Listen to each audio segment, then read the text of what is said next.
खबरों में आगे बढ़ेंगे, बात करेंगे पहलगाम की। तो न्यूज 18 के पास मौजूद एक्सक्लूसिव सैटेलाइट इमेज में लश्कर-ए-तैयबा के उस ट्रेनिंग कैंप का खुलासा हुआ है जो पाकिस्तान अधिकृत कश्मीर के अत्तर शीशा इलाके में मौजूद है। इसे जंगल मंगल ट्रेनिंग कैंप भी कहा जाता है। यही नहीं, आतंकियों को हथियार चलाने से लेकर हमला प्लान करने तक की पूरी ट्रेनिंग यहीं पर दी जाती है। यहां एक मस्जिद, लिविंग एरिया, हथियार practice ground, guest meeting hall और मिलिट्री एस्टैब्लिशमेंट बिल्डिंग भी है। सूत्रों की माने तो पहलगाम हमले की साजिश भी यहीं पर रची गई थी। इस कैंप में RPG-7 LMG UB JL और पिस्टल चलाने की ट्रेनिंग दी जाती है।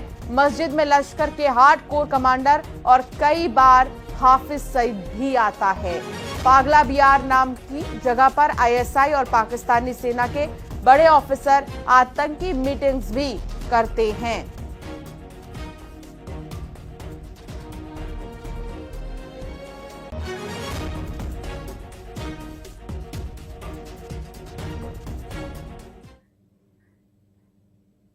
पाकिस्तान सेना प्रमुख असीम मुनीर ने एक बार फिर से भारत के खिलाफ जहर उगला है।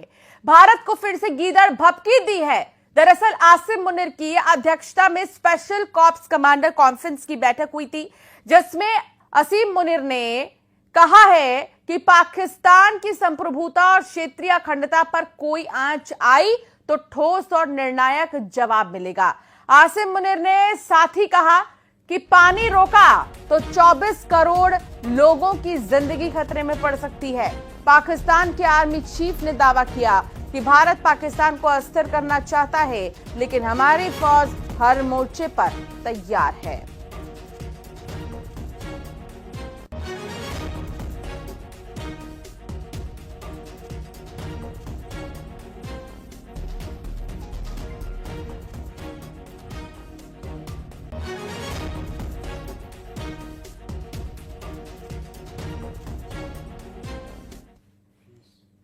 पहलगाम हमले की जांच कर रही NIA की शुरुआती जांच रिपोर्ट में पाकिस्तान समर्थित आतंकी संगठन लश्कर-ए-तैयबा, ISI और पाकिस्तानी सेना की साजिश का खुलासा हुआ।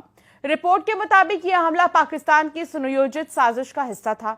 NIA के डायरेक्टर जनरल के नेतृत्व में तैयार इस जांच रिपोर्ट में गृह मंत्रालय को सौंपने की तैयारी की जा रही है।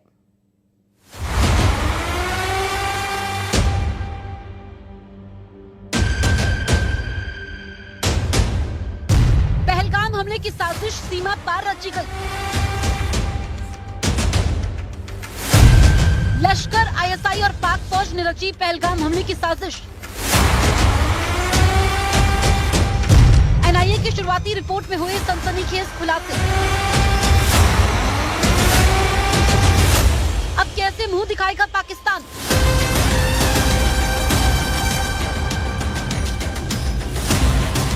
जम्मू कश्मीर के पहलगाम में हुए आतंकी हमले की जांच कर रही नेशनल इन्वेस्टिगेशन एजेंसी यानी NIA की शुरुआती जांच रिपोर्ट सामने आ गई है। इस रिपोर्ट में पाकिस्तानी आतंकी संगठन लश्कर-ए-तैयबा, ISI और पाकिस्तानी सेना की साजिश के पुख्ता सबूत मिले हैं। NIA की रिपोर्ट को जल्दी गृह मंत्रालय को सौंपा जाएगा। जांच के समय NIA ने करीब 150 लोगों के बयान दर्ज किए हैं। साथ ही 3D मैपिंग और रिक्रिएशन की शुरुआती रिपोर्ट भी इस जांच का हिस्सा है। NIA की प्रारंभिक रिपोर्ट में इस बात का जिक्र है कि बकायदा ISI और लश्कर में पूरा एक गठबंधन बन चुका था, जिसके जरिए आतंकियों की एक नई फौज तैयार हो रही थी और उन्हें ट्रेनिंग दे रहे थे ISI और पाकिस्तानी सेना के नुमाइंदे। रूट क्या है और उनको हथियारों की ट्रेनिंग कैसे दी जाए। रिपोर्ट में यह भी सामने आया कि आतंकवादियों का सीधा संपर्क पाकिस्तान के कब्जे वाले कश्मीर में बैठे उनके हैंडलर्स से था। NIA ने इस हमले में ओवरग्राउंड वर्कर्स की अहम भूमिका का भी जिक्र किया है। सूत्रों के अनुसार जम्मू कश्मीर में इन ओवरग्राउंड वर्करों के सभी संपर्कों की सूची तैयार कर ली गई है और अब इनके खिलाफ प्रशासनिक और कानूनी कार्रवाई की तैयारी चल रही है। जब से पहलगाम हमले की जांच शुरू हुई है, ओवरग्राउंड वर्करों की भूमिका सबसे ज्यादा सामने आई है और 200 के आसपास ओवरग्राउंड वर्कर जिनको चिन्हित किया गया है, उन पर शिकंजा करने की पूरी तैयारी है। दरअसल एनआईए सूत्रों के मुताबिक अपनी रिपोर्ट में ओवरग्राउंड वर्कर किस तरीके से पनपे और अब उन पर काबू पाने के लिए क्या तैयारी की जा रही है, इस बात का भी जिक्र है। एनआईए के डायरेक्टर जनरल की अगुवाई में तैयार इस शुरुआती जांच रिपोर्ट को गृह मंत्रालय को सौंपने की प्रक्रिया जल्द शुरू होगी। एनआईए की शुरुआती रिपोर्ट से ये साफ है कि पहलगाम में हुआ हमला सिर्फ गोलीबारी नहीं बल्कि एक बड़ी साजिश थी, जिसकी डोर पीओके से खींची गई थी। भारत के खिलाफ इस साजिश के साथ पाकिस्तान एक बार फिर आतंक का एक्सपोर्टर बनकर सामने आया है।